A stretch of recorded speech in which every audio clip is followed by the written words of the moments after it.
You may think every drop of rain falling from the sky or each glass of water you drink is brand new, but it has always been here and is a part of the water cycle.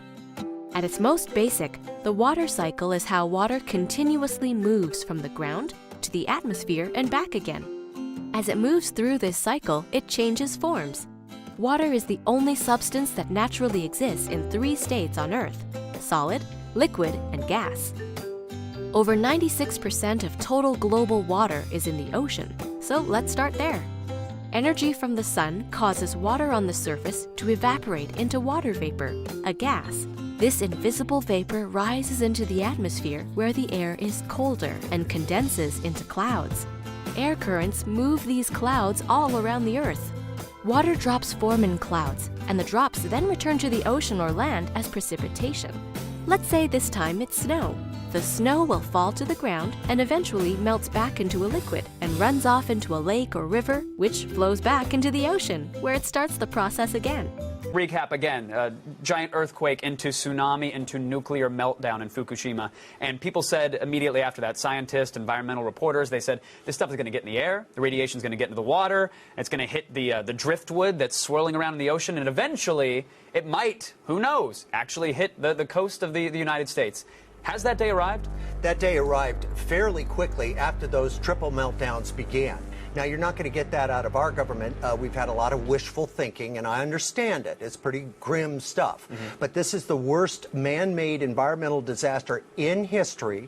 It makes Chernobyl look like a dinner mint compared to a buffet of bad news coming out of Fukushima. Okay.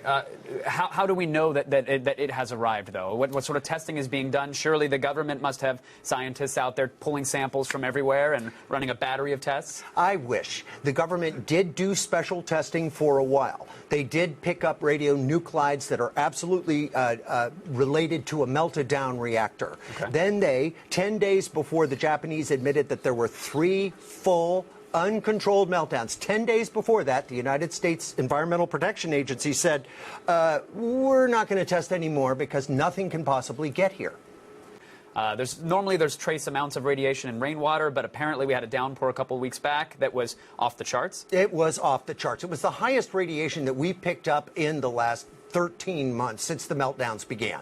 What we found is in January, University of California, Davis came out with a report that said when radioactive fuel has water poured on it, like in Fukushima, where they're trying to keep it cool. Right, just trying to cool it down, pouring gallons and gallons and gallons of ocean water on it. Millions and millions of gallons of seawater, fresh water. What happens to that water? UC Davis found out that the water turns to peroxide.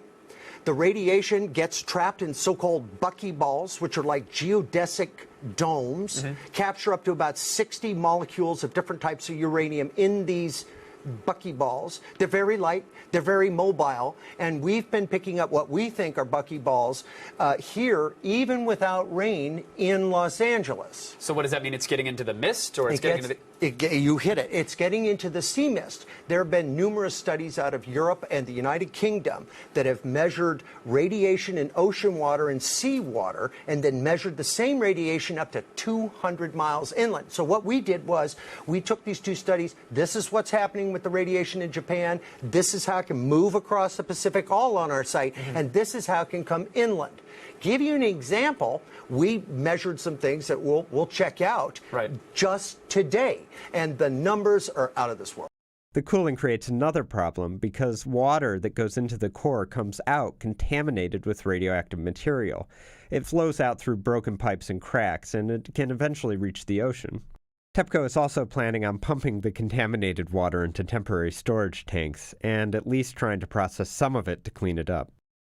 Up until now, people on the site have just been focused on keeping these reactors under control. It's been a 24-hour job, and they haven't had much of an opportunity to get beyond that. But ultimately, they're going to have to figure out a way to get the fuel out and take the reactors apart.